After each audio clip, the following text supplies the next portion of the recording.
வணக்கம் நண்பர்களே. 2024 ஆகஸ்ட் மாத கிரக அமைப்புகளின்படி கன்னி ராசிக்கான பலன்கள். இந்த மாதம் உங்களுடைய ராசிநாதன் ராசிக்கு 12ஆம் இடத்துல வக்ர நிலையிலிருந்து செயல்படுறாங்க. ராசியில் கேதுவுடைய சேர்க்கை இருக்குது. ராசி அதிபதியோட சுக்கிரன் மற்றும் சூரியனுடைய சேர்க்கை இருக்கும். பொதுவாக கன்னி ராசியை பொறுத்த வரைக்கும் இந்த மாத கிரகங்களுடைய அமைப்பும் சரி, வருட கிரகங்களுடைய அமைப்பும் சரி, ஒரு கலவையான நிலைகளிலே அமைஞ்சிருக்கு. ஒரு பக்கம் கொஞ்சம் பாசிட்டிவான விஷயங்களை கொடுத்தாலும் இன்னொரு பக்கம் கொஞ்சம் நெகட்டிவான விஷயங்களும் கொடுத்துக்கிட்டு தான் இருக்கும். பொதுவாக கன்னிராசிக்காரங்களை பொறுத்த வரைக்கும் சமீப காலமாக இப்படிப்பட்ட ஒரு சூழ்நிலைகள் தான் நடந்துக்கிட்டு இருக்குது. வெளியில் பார்க்குறதுக்கு நல்லபடியாக இருந்தாலும் கூட உள்ளுக்குள்ளே தேவையில்லாத அலைச்சல்களும் டென்ஷன்களும் குழப்பங்களும் ஒரு பக்கம் போய்கிட்டு தான் இருக்கும். ஒரு பிரச்சனையை கஷ்டப்பட்டு சரி பண்ணால் இன்னொரு பிரச்சனை தயாராக இருக்கும். இருந்தாலும் சிரமம் பார்க்காம எல்லா விஷயங்களும் செஞ்சுக்கிட்டு தான் இருக்காமல் இருந்த போதிலும் மனசில் திருப்தி அப்படிங்கிறதே ஏற்படுறதில்லை. ஆனால் கன்னிராசியை பொறுத்த வரைக்கும் நல்ல விஷயங்கள் கை கிட்டியது வாய்க்கிட்டலங்கிற மாதிரி போனாலும் கூட கெட்ட விஷயங்கள் கூட தலைக்கு வந்து தலைப்பாக போச்சு அப்படிங்கிற மாதிரி உங்களை காப்பாற்றிட்டும் இருக்குது.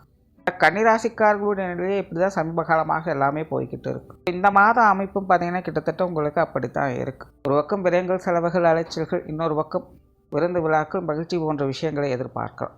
தேவையில்லாத விரயங்கள், செலவுகள் ஒரு பக்கம் போயிட்டு இருந்தாலும் கூட இன்னொரு பக்கம் ஆடை ஆபரண சேர்க்கைகள், வீட்டுக்கு தேவையான பொருட்கள், தங்களுடைய சுப செலவுகள் போன்ற விஷயங்களை எதிர்பார்க்கலாம்.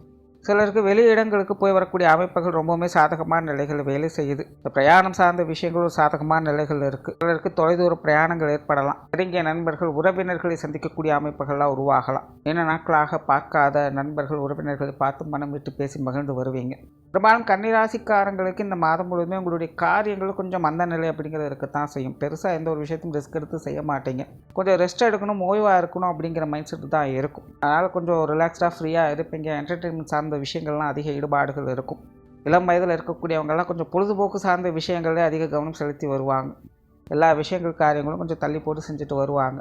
இருந்தபோதும் கன்னிராசியை பொறுத்த வரைக்கும் எல்லாம் நன்மைக்கு அப்படிங்கிற நிலைகளை தான் வேலை செய்யும். கொடுக்கல் வாங்கல் விஷயங்களில் கொஞ்சம் கவனம் எடுத்துக்கோங்க. அதே போல் ஹெல்த் சம்மந்தப்பட்ட விஷயங்களும் கொஞ்சம் கவனம் எடுத்துக்கோங்க. பொதுவாக கன்னிராசிக்காரர்களுக்கு இந்த கடன் சம்மந்தப்பட்ட விஷயங்கள் அப்படிங்கிறது சமீப காலமாக கொஞ்சம் தேவையில்லாத தொந்தரவுகளையும் மன சஞ்சலங்களையும் கொடுத்துக்கிட்டு தான் வந்துட்டுருக்கோம். இந்த மாதம் அதே போன்ற நிலைகள் தான் தொடர்ந்து இருந்துக்கிட்டு இருக்குது. குறிப்பாக இந்த சொத்து சுகங்கள் சம்மந்தப்பட்ட விஷயங்கள், குழந்தைகள் சம்மந்தப்பட்ட விஷயங்களுக்காக இந்த கடன் சம்மந்தப்பட்ட விஷயங்கள், கொடுக்கல் வாங்கல் விஷயங்கள்லாம் கொஞ்சம் கவனம் எடுத்துக்கொள்வது நல்லது. பொது விஷயங்கள் மற்றும் பொது காரியங்கள் ஈடுபாடுகள் கொஞ்சம் சாதகமாகவே இருக்குது. குடும்பத்துக்குள்ளே மகிழ்ச்சி தரக்கூடிய விஷயங்களை எதிர்பார்க்கலாம். குடும்ப உறவுகள் வகையிலும் ஒரு சாதகமான சூழ்நிலைகள் அப்படிங்கிறது இருக்கும். குடும்ப தேவைகளை பூர்த்தி செய்து வருவீங்க. பெற்றோர்கள், உடன்பிறப்புகள், கணவன் மனைவி உறவுகள் இதெல்லாமே உங்களுக்கு கொஞ்சம் அனுசரித்து போகக்கூடிய வகையில் தான் இருக்குது. குழந்தைகள் சம்மந்தப்பட்ட விஷயங்கள் மட்டும் கொஞ்சம் அலைச்சல்களும் சோர்வுகளும் இருந்துகிட்டு இருக்கும். கொஞ்சம் சூழ்நிலை சந்தர்ப்பத்தில் தான் நம்ம அனுசரித்து போய்க்கிறது நல்லது. மாணவர்களுக்கு கல்வி மற்றும் வித்தை சார்ந்த விஷயங்கள் ஒரு சாதகமான நிலைகளே வேலை செய்யும். இருந்தபோதிலும் மாணவர்களுக்கு இந்த மாதம் கூடுதல் முயற்சி அப்படிங்கிறது தேவைப்படும். ஏன்னா கன்னிராசியை பொறுத்த வரைக்கும் ராசியிலே கேது இருக்கிறதுனால மாணவர்களுடைய நிலை அப்படிங்கிறது அப்பப்போ கொஞ்சம் குழப்ப நிலைகளுக்கும் ஃப்ரஸ்ட்ரேஷனுக்கும் போயிடுவாங்க. ஒரு விதமான சலிப்பும் வெறுப்பும் அவங்களுக்கு ஈஸியாக வந்துடும். சின்ன சின்ன விஷயங்களுக்கு கூட கொஞ்சம் ஈஸியாக சலிச்சுப்பாங்க. அதனால் சூழ்நிலை சந்தர்ப்பங்கள் என்னதான் நல்லபடியாக இருந்தாலும் கூட தனிப்பட்ட முறையில் அவங்களுக்கான முயற்சிகளை அவங்க என்றைக்கும் கைவிடக்கூடாது. அதனால் கன்னிராசி மாணவர்கள் இந்த மாதம் முயற்சிகளுக்கு ஏற்ற நற்பலன்களை பெற்று வருவாங்க. தொழில், வேலை, உத்தியோகம் சார்ந்த விஷயங்களும் ஒரு அளவான அமைப்புகளை எதிர்பார்க்கலாம். பெரும்பாலும் வழக்கமான விஷயங்கள் தான் இருக்கும். சிலருக்கு உத்தியோகத்தில் இடமாற்றங்கள் போன்ற விஷயங்கள் ஏற்படலாம். அதே நேரம் வேலை பளு சற்று குறைவதற்கான வாய்ப்புகள் தான் இருக்குது. கடந்த சில மாதங்களாக உங்களுடைய காரியங்களில் அதிகப்படியான திறனை காட்டி வந்திருப்பீங்க. ஆனால் இந்த மாதம் கொஞ்சம் ஓய்வு இருக்கக்கூடிய நிலைகள் தான் அதிகம் தென்படுது. அதனால் வேலை பளு அப்படிங்கிறது சற்று குறைவது வரும். வெளியூர் மற்றும் வெளிநாடு சம்மந்தப்பட்ட விஷயங்கள் ஒரு நல்ல முறையில் கை கொடுத்து வரும்.